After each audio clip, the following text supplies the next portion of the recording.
Amen. Inuulit ko po, tayo po ba'y handa na? Amen. Mas malakas po, tayo po ba'y handa na? Amen. Amen. Hallelujah. Happy Pastor's Day po!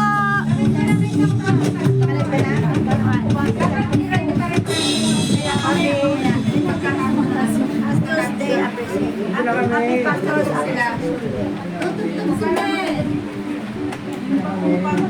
Takot mo ba, no? Sabihin niyo kami. Eh, lang kayo dyan. Sige na. Brother dear. Alam mo, Mondra. Happy Pastor. Bisita na appreciation day.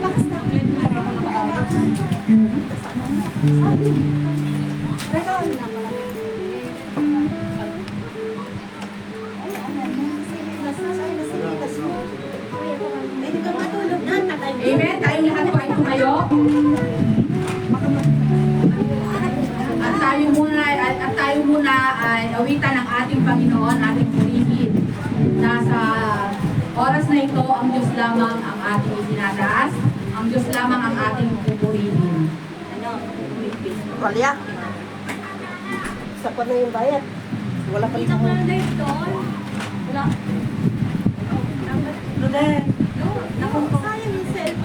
Ako na ho. Tayong lahat ay aawit para sa ating Panginoon. Awitan muna natin ang ating Panginoon. Tayo ay awit, labis na galak. Come on, church. Hallelujah. Yes, Lord. Praise you, Lord. Hallelujah. Church.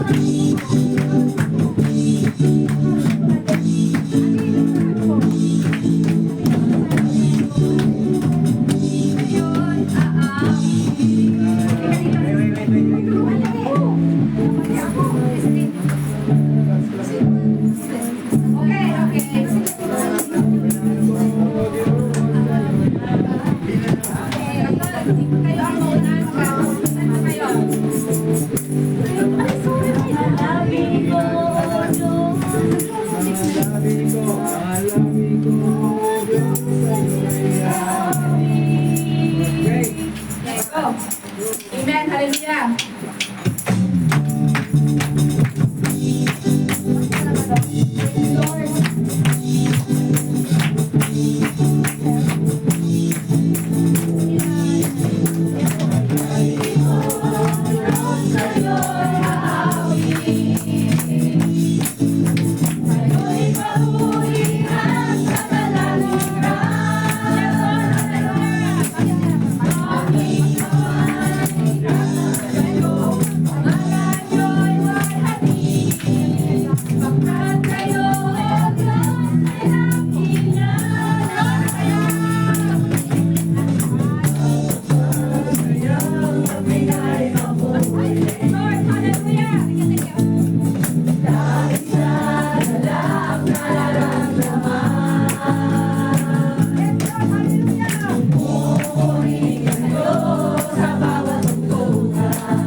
Hallelujah. Ating damhin ang presensya ng Panginoon sa oras ito. Come on, church. Patuloy po tayo magpatuloy. Ating purihin ang ating Diyos na mabuti sa ating mga buhay. Hallelujah. Lahat ng papuri ay para sa inyo, Diyos. Hallelujah. Basta sa lahat ng nakakulat sa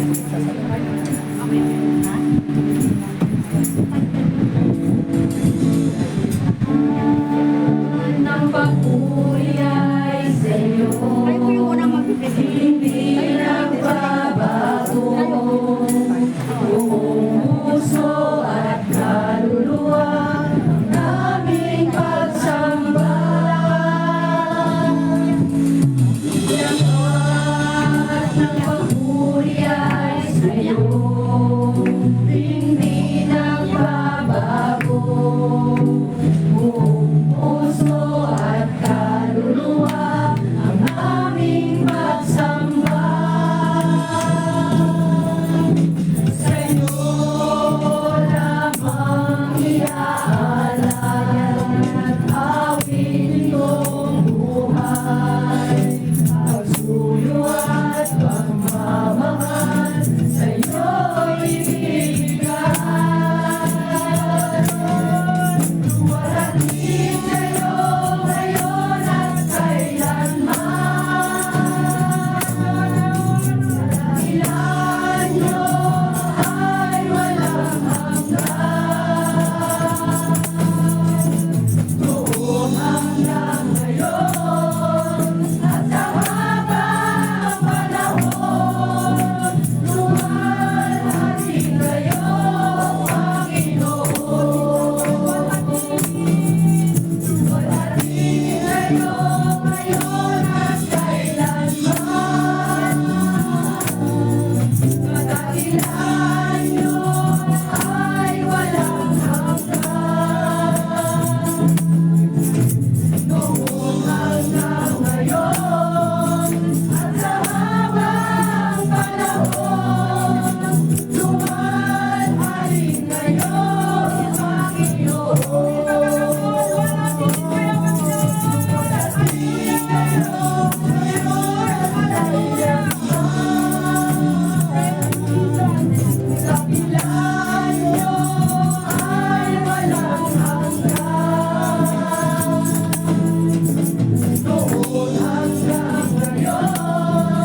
sa habang panahon, luwalhatin kayo,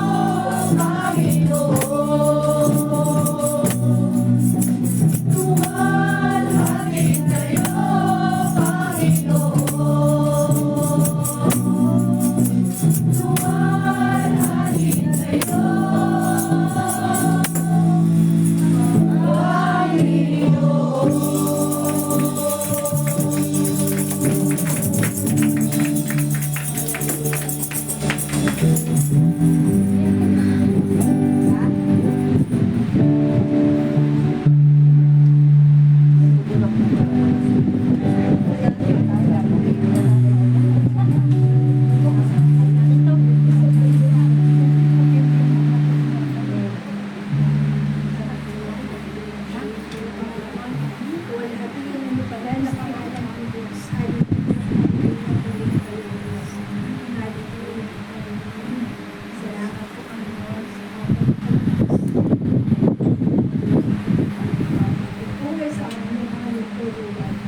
Maraming salamat po sa kanilang mga puso.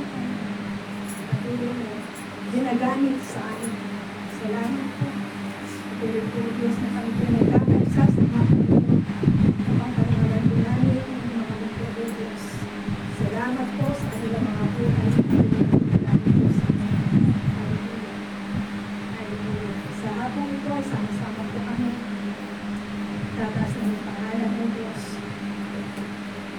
Tuloy po, Lord. Humingi po namin ang pagsama ng mga Espiritu. Samahan niyo po kami sa lahat po ng aming mga gagawin, sa lahat po ng aming mga presentasyon, Panginoon, para sa inyong mga lingkod-lingkod. Wala na po kami ibang nais, Panginoon, kung kayo ay makaluguran ng inyong mga lingkod ng Diyos. Higit lalo sa inyo, Panginoon. Hallelujah. Hallelujah. Maraming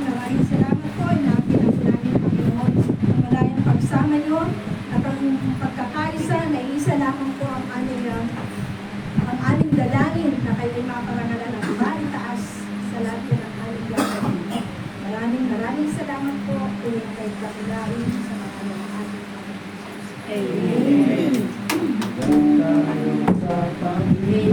Hallelujah. Wala pa? Hallelujah. Mga kapatid, tayo muna yung upo. At ating muna ihanda ang ating mga pandinig.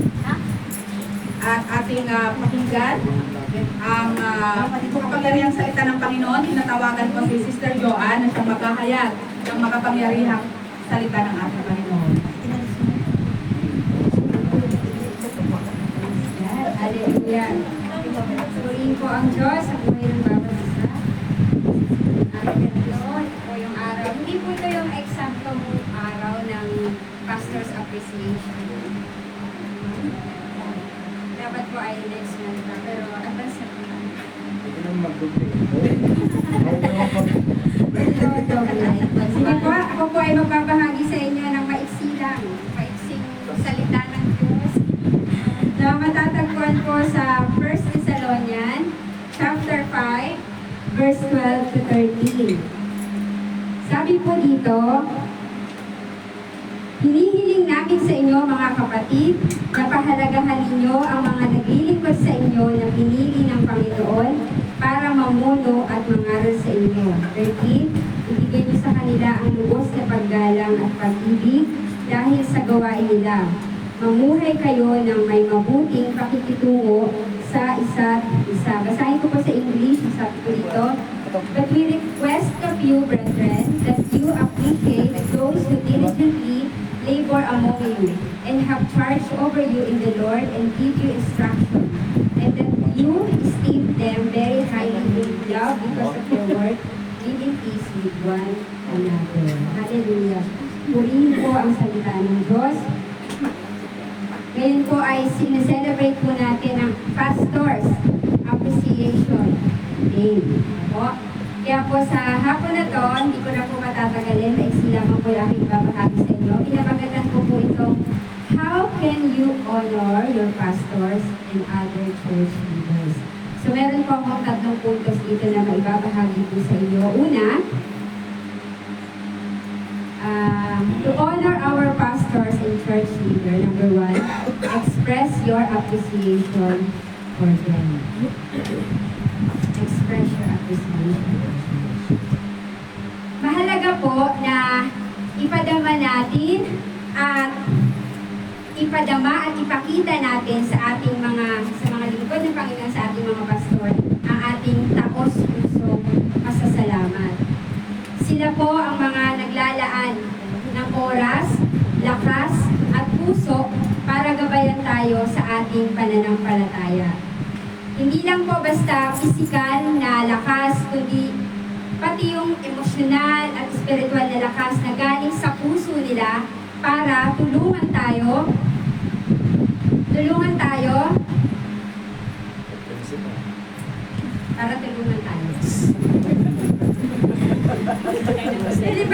parang si ano lang po, yung inanggit ni Pastor Raymond kanina sa Exodus, parang halimbawa po si Moises po sa Exodus. Si Moises po, siya po yung tinawag, lingkod ng Panginoon na para tulungan yung mga Israelita na palayain sa pagkaalipin. Si Moises sa Old Testament, inilaan niya ang kanyang buong lakas para pangunahan ng mga Israelita palabas ng Egypto. Kahit sobrang hirap at pagod, hindi siya tumigil dahil alam niyang mission niya, nagabayan ng mga tao tungo sa kalayaan. Hindi po natin alam kung gaano karami yung mga Israelita na pinangungunahan ni Moises po. 600,000, ang dami nun. Ang dami.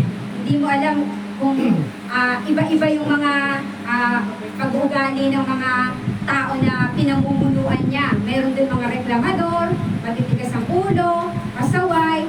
So, hindi po madali bilang lingkod ng Panginoon na pamunuan yung ganun kadami. Tunay na mahirap, nakakapagod po. Sa atin po, sa ngayon, sa mga pastors natin, sila po kahit busy sila, pagod sa trabaho, may mga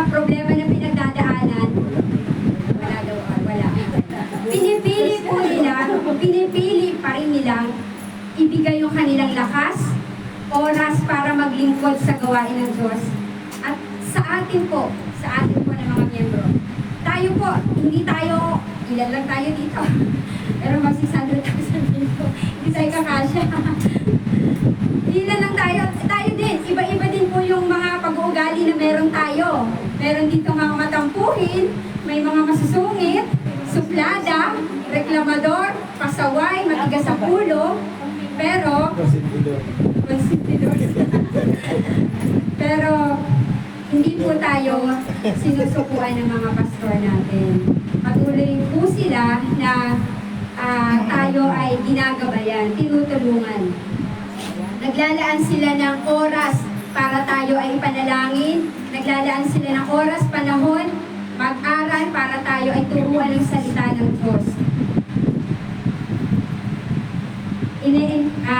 Inandyan sila para ipanalangin tayo, i-encourage tayo, at magbigay ng advice. Ang pagiging pastor, hindi lang po siya trabaho. It's not just a job, but it is a calling from the heart, giving strength to others. Nagpapalakas sila sa iba, pero sila nakakaramdam din at nakakaranas din ng panghihina. Kaya let's honor them, appreciate them, dahil ang kanilang gawain ay para sa kapakanan ng ating kaluluwa. Kahit simpleng, let's appreciate them, kahit sa simpleng words lang na, thank you, Pastor, we appreciate you, na-appreciate po namin yung turo nyo, yung pangangaral nyo, kahit yung simpleng salita lang na masasabi natin sa kanila, or pwede rin na pwede tayong magbigay, or Jollibee sila. Ma-appreciate po yun ang ating mga pastor. So, yun po yung number 1, express your appreciation for them. So, number 2, acknowledge that their leadership help you grow as a Christian. Malaking bagay po ang leadership ng pastor sa paglago ng isang Kristiyano. Sila yung mga nagtuturo, gumagabay at nagpapalakas ng ating pananampalataya. Katulad po ni Apostol Pablo na tinulungan niya at pinatibay si Timoteo para magpatuloy sa paglilingkod. Sa aklat po ng 2 Timoteo chapter 2 verse 2, mababasa po natin doon. Ganon din po ang ginagawa ng mga pastor natin ngayon.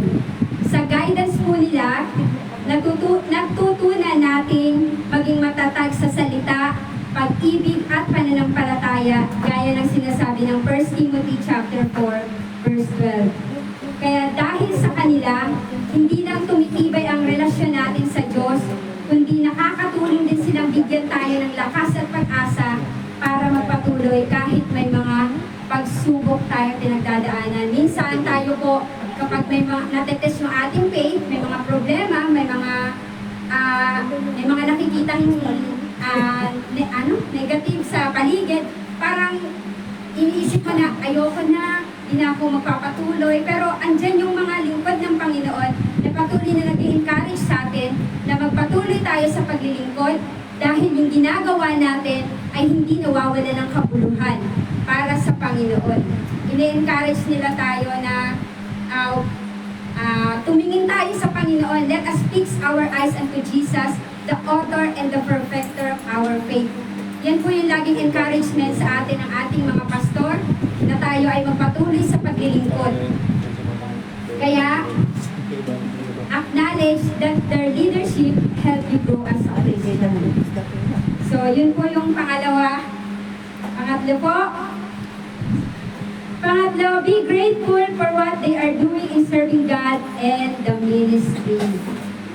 Dapat po tayo na magpasalamat sa kanilang dedikasyon sa paglilingkod sa Diyos at sa simbahan. Ang paglilingkod ng mga pastor ay hindi lang para sa tao, hindi lang ginagawa para sa tao, kundi para po sa Diyos. Sa Diyos mismo. Kaya nararapat lang na kilalanin ang kanilang sakripisyo at dedikasyon. Ang paglilingkod ng mga pastor ay sobrang espesyal kasi hindi lang nila ginagawa ito para sa tao, kundi para din sa Diyos. to glorify God. Ibig sabihin, bawat sakripisyo at effort nila may mas malalim na dahilan. Ang pagtupad sa tawag ng Diyos at pagmamahal sa Kanya. Kaya dapat kilalanin natin sila kasi hindi biro yung mga pinagdadaanan nila para mapanatiling pananampalataya at maitaguyod ang komunidad. Gaya nga po ng sinabi ko, sila yung sa kabila ng mga kabisihan nila, andyan yung ginagawa nila yung tungkulin nila para mapaluguran ng Panginoon. Sa mga pastor natin, sila Pastor Johnny, Pastor Raymond, kahit galing sila sa trabaho, pero pinupuntahan pa rin nila yung mga bahay para lang makapag-Bible study. Sila Mami Pastora Christy, sila Pastora B, sila Pastora Sol. Sila ay humahayo sa Taipa, naghumahayo doon para humahayo sila para madala ang tao sa Panginoon at magkaroon ng kaligtasan. So yung mga ganong ginagawa nila ay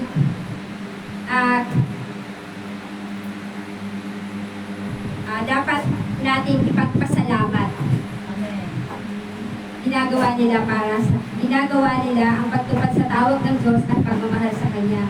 Kaya dapat kilalanin natin sila dahil hindi biro yung mga pinagdadaanan nila para mapanatili ang pananampalataya at ituloy ng komunidad.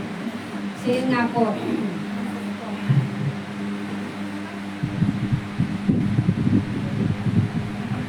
Kaya po sa hapon na to, yun lamang po kaya po sa ating mga kapastoral. Kami po ay taus-puso na nagpapasalamat po sa inyo, Pastor Johnny, Pastora B, Pastora Christy, Pastora Sol, and Pastor Raymond.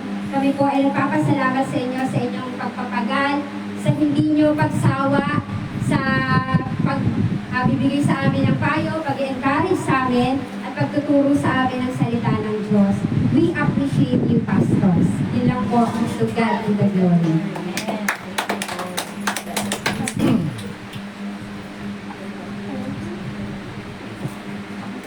Amen. Hallelujah. Ngayon po, tinatawagan ko yung mga workers of DFC. Tayo po ay magbibigay ng natatanging bilang. Natawagan ko po at tayo pupunta po sa harapan na para sa ating mga pastor. Mga workers po ng DFC Macau.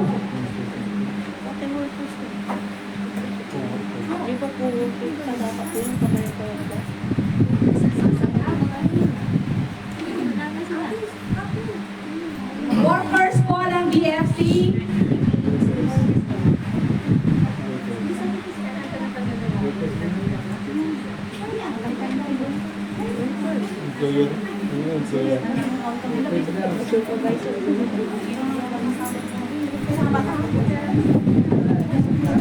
Yes.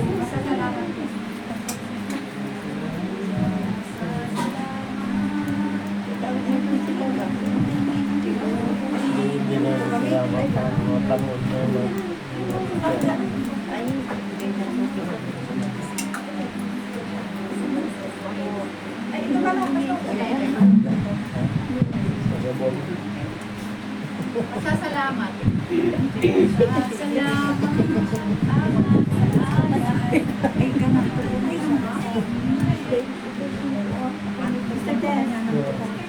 Ate Tess, Ate Nida, Ate Grace, Ay, hindi na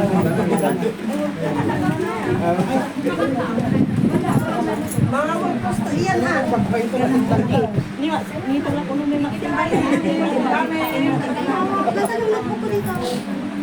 Ito, mga workers.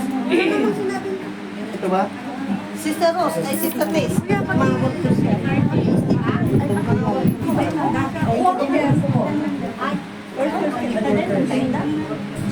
alam niyo naman po yung mga sino po yung mga, alam niyo naman po kung workers kayo. Tamburin. Tamburin yan. Meron po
Diyos sa amin. Kadakilaan, hallelujah.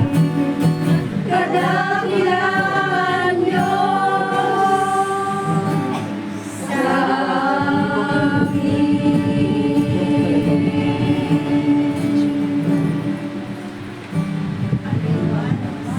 Amen. Purihin po ang Panginoon. Amen. Hallelujah. Salamat natin muna natin ang ating Panginoon. Amen. Ngayon po ay dadako na po tayo sa presentation. Maghanda na po ang group 4 at sila po ang mauna. Group 4 presentation. Group 4 mauna, hindi na group 1. Bakit kami naging group Ba't mauna group 4, hindi group 1? Ano, group 4. Pababa, ganas. Tinatawagan ko po yung mga group 4.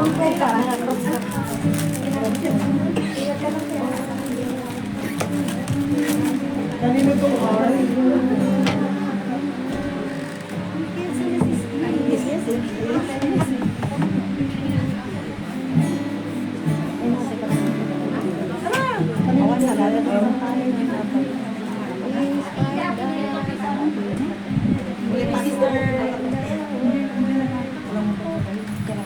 Pag po umandi ng props niyo po, baka nawawala. Pakicheck niyo po mga props niyo. Dito po yung letter R. Hindi yan nawawala. Nilagay na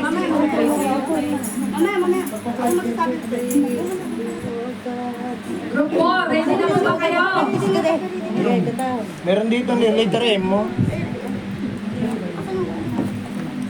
Ayan po, atin pong Kanina, letter M. atin pong panoorin kung ano po yung ang presentation po ng Group 4. Ito po ay ginawa nila para po sa ating Panginoon. Mayroon yun.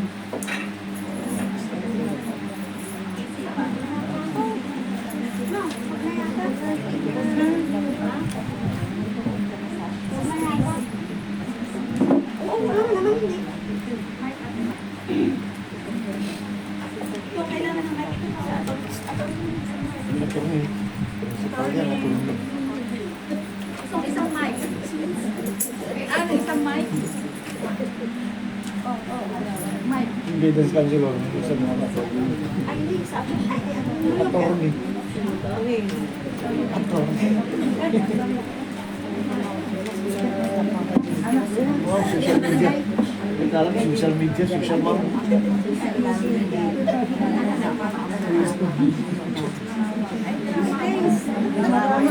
Ano pala social mom?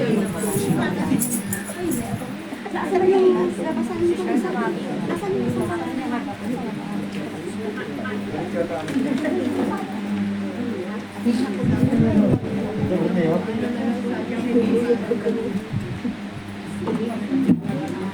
Ano po, ito na yan aming hinandang,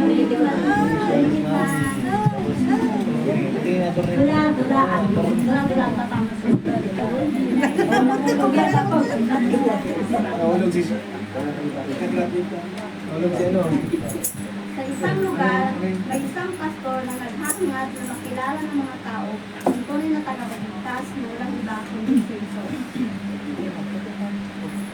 Sa panahon ng kadiliman, ang pinakamahalaga ay ang ilaw. Kapag wala ang ilaw, mahirap makakita, mahirap maglakad, at mapangalip ang bawat hakbang. Ganyan din ang buhay ng tao kapag walang Kristo. Puno ng kalituhan, kasalanan at kapahamakan. Wow! Siman.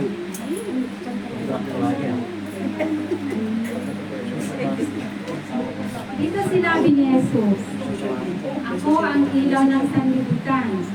Ibig sabihin, siya ang tanging daan upang makita natin ang katotohanan at maranasan natin ang buhay na walang hanggan. Kapag tayo sumusunod kay Kristo, ay kapag kapag tayo sumunod kay Kristo, hindi na tayo maglalakad sa kadiliman, kundi hindi na tayo lalakad sa kadiliman, kundi tatanggap ng ilaw na nagbibigay buhay.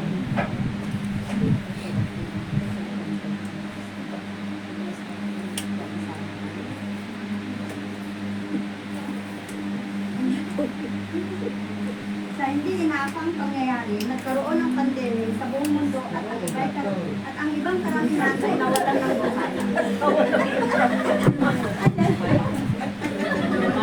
Dahil nawalan ng buhay.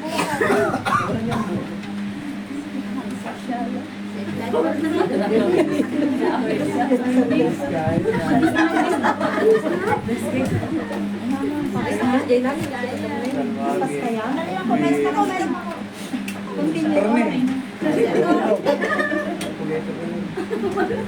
Nahulog siya torneo.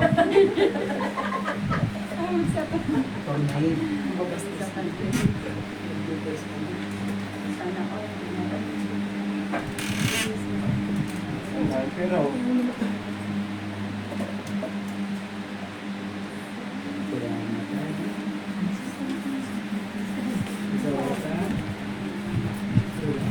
Sawadee ka. Si Atty.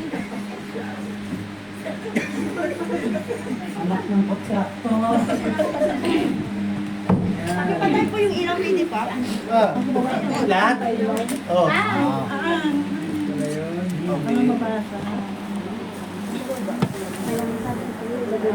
Kaya na. Kita pa rin kayo?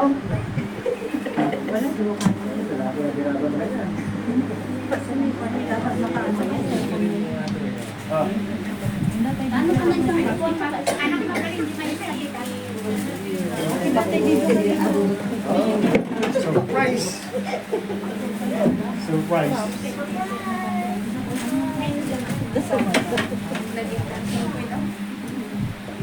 Isa pa.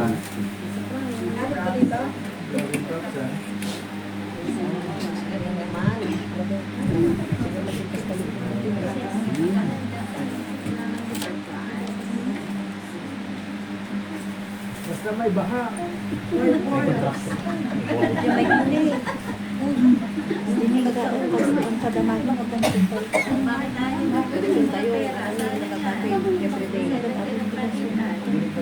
Everybody says, chikatik mo rin.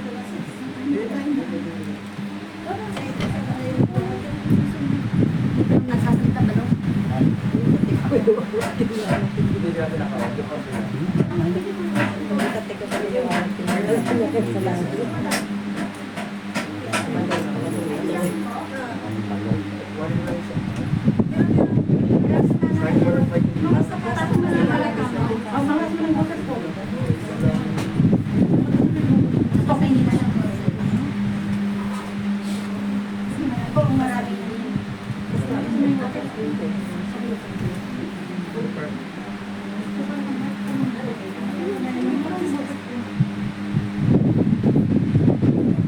Anak, ikaw ba yan?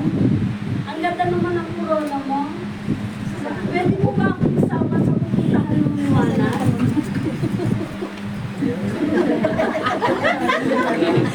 Ruwan na napang binatang ah. Binahagi ko tayo noon ang sumpo sa liwanag ni Jesus ng kamtan natin. Makamtan. Magaling ang panahon. Ulit umangkin tayo. Matatandaan mo pa ba ako? Ako yung attorney mo noon. Maaari mo bang bilangin na lang ako patungkol sa kanilang ng Diyos sapagkat napakainit dito?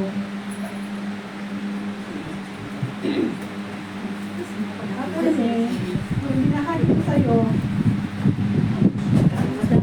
ang kaso ko, nakinig ka. Ngunit kung binahagi ko sa'yo ang salita ng Diyos, sabi mo sa akin, ay kaso ka pang